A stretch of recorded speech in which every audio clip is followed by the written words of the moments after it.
आज जामे कराची में खुदकुश हमले में 3 चीनी साथसा समेत 4 अफराद जिंदगी की बाजी हार गए। इंतहा पसंद तंजीम बलोच लिबरेशन आर्मी के मजीद ब्रिगेड ने इस खुदकुश हमले की जिम्मेदारी कबूल की है। एक बुर्कापोश खातून वैन के करीब आई और इसने खुद को धमाके से उड़ा दिया। उसकी फंडिंग भारत से होती थी, उसके पीछे भारत खड़ा था। उनके ट्रेनिंग कैंप भारत के अंदर है। उनके ट्रेनिंग कैंप जो है पहले अफगानिस्तान के अंदर होते थे, अब भारत के अंदर, और भारत के साथ साथ एक और हमसाया मुल्क हमारा जो है उसके अंदर उनके ट्रेनिंग कैंप मौजूद हैं। भारत का एक जनरल रिटायर्ड बताएगा कि जी अब हमें किसी और की जरूरत नहीं है, अब इंतशार फिर जनरेशन वॉरफेयर आपके ऊपर, आपके ही मुल्क में लागू। नमस्कार दोस्तों, जय हिंद। स्वागत है आप सभी का वन हिंदुस्तान न्यूज में।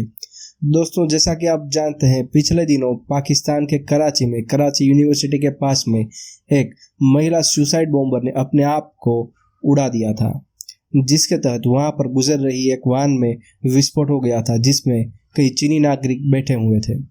दोस्तों, इस घटना में उस चीनी नागरिकों की मौत हो गई थी, जिसमें 2 महिलाएं और 1 पुरुष शामिल थे।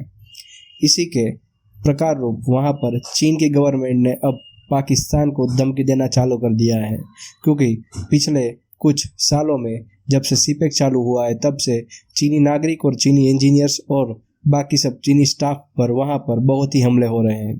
इन सब को देखते हुए चीन की सरकार ने अब पाकिस्तान को धमकी देना शुरू कर दिया है, और इस हमले को मद्देनजर रखते हुए चीन की सरकार ने पाकिस्तान को धमकी दी है कि इसका जवाब लिया जाएगा। दोस्तों, कृपया हमारे चैनल को सब्सक्राइब कर दें और बेल आइकन दबा दें।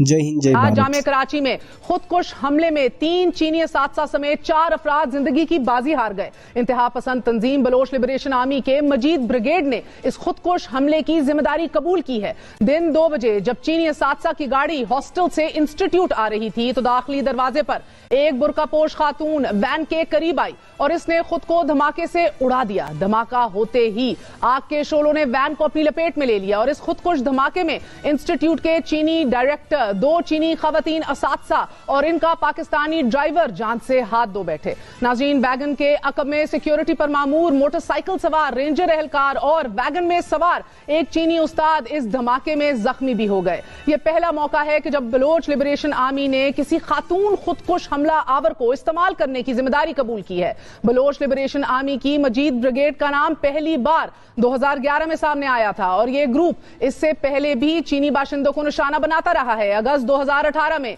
दलबदीन में चीनी इंजीनियर्स की बस पर हमला इसी ग्रुप ने किया। इस हमले में 3 चीनी इंजीनियर्स जख्मी हो गए थे। नवंबर 2018 में ही कराची में चीनी सफारतखाने पर हमले की जिम्मेदारी भी मजीद ब्रिगेड ने कबूल की। 2019 में गवादर में पीसी होटल पर भी हमला किया गया और इसी ग्रुप ने जिम्मेदारी कबूल की। जून 2020 में कराची में स्टॉक एक्सचेंज पर हमले का जिम्मेदार भी ये फिदाई ग्रुप ही था। रवां साल मुल्क में 5 बड़े हमले हो चुके हैं। इनमें से 3 हमलों की जिम्मेदारी बलोच लिबरेशन आर्मी ने और 1 हमले की जिम्मेदारी दाइश ने कबूल कर ली है। लाहौर अनारकली में होने वाला हमला, कैच में आर्मी की चेक पोस्ट पर हमला, नोशकी और पंजगोर में हमला और क्वेटा में बम ब्लास्ट, ये सब बलोच लिबरेशन की कार्रवाइयां हैं। गुज़िश्ता माह पेशावर की मस्जिद में होने वाला हौलनाक खुदकुश हमला के जिसमें 64 अफराद शहीद हो गए, इसकी जिम्मेदारी दाइश ने कबूल की। अगर हम दहशतगर्दी की इन बढ़ती हुई कार्रवाइयों पर गौर करें तो बलोच इंतहा पसंदों का निशाना बड़े शहर हैं।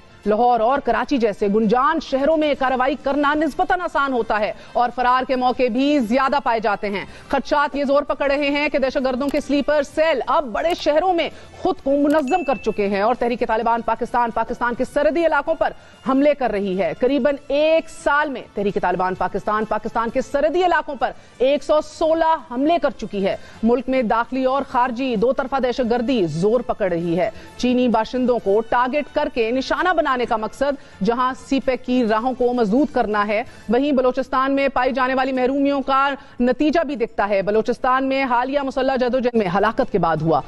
इस वक्त नाजरीन, Balochistan liberation front, Balochistan liberation army, Balochistan Republican army, Balochistan national guard समेत दीगर इंतहा पसंद तंजीमें और मुसल्ला ग्रुप दहशतगर्दी की कार्रवाइयों में सरगर्म है और मुतहर्रिक हैं।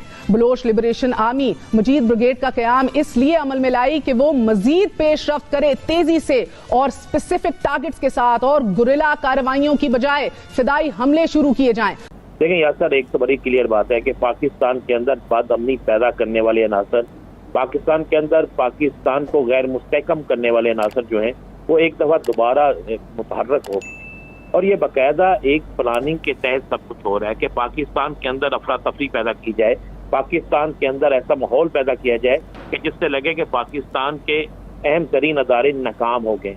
और ये सारा कुछ आपको पता है कि वो कुव्वतें कारी हैं जो पाकिस्तान के खिलाफ हैं, जो पाकिस्तान के अंदर मुख्तलिफ तंजीमों को फंडिंग करती हैं, जो पाकिस्तान के अंदर मुख्तलिफ कालाधन तंजीमों के जरिए दहशतगर्दी के मंसूबे बनाती हैं।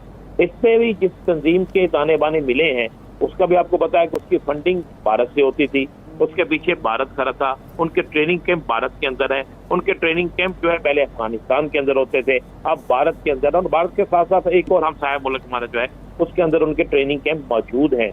और ये सारा कुछ बाकायदा एक प्लानिंग के तहत पाकिस्तान को गैर मुस्तहकम करने के लिए किया जा रहा है। क्या सर हमारी मैं समझता हूँ कि इस पे पाकिस्तानी इदारे जो है इस साजिश को तो नाकाम कर देंगे, लेकिन असल में वो साजिश जो पाकिस्तान के अंदर हो रही है जिससे दहशतगर्दों को तकवीयत मिल रही है उसको नाकाम करना सबसे ज्यादा जरूरी है।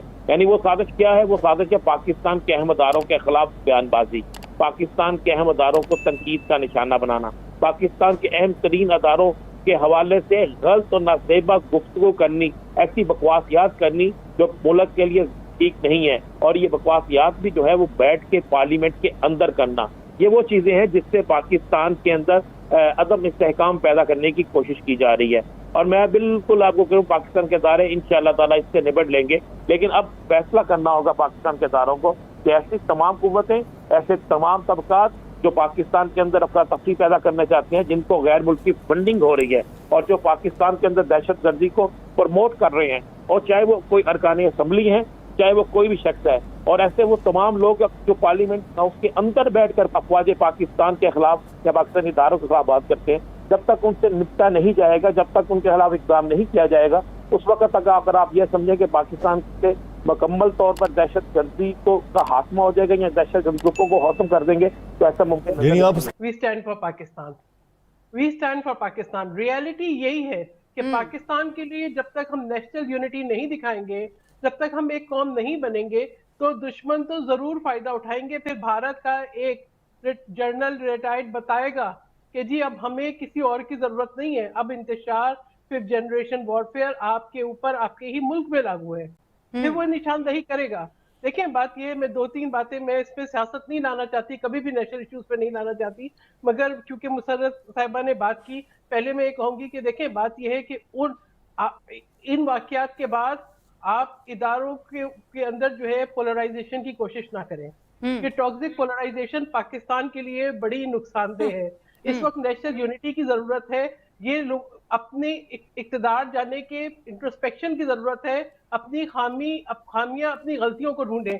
इमरान खान साहब जो है वो भारत की खारजा पॉलिसी की तारीफ करते हैं, उनकी खुददारी की तारीफ करते हैं, पेशावर में जाके पाकिस्तान के न्यूक्लियर प्रोग्राम को कंट्रोवर्शियल बनाने की कोशिश करते हैं, उसकी सेफ्टी सिक्योरिटी को। देखें ये बातें ऐसी बात नहीं, जो लोग समझते हैं वो बहुत अच्छी तरह समझते हैं कि ये सब चीजें एक सोचे समझे तरीके से एक बयानिया बनाया जा रहा है कौम को तकसीम करने का।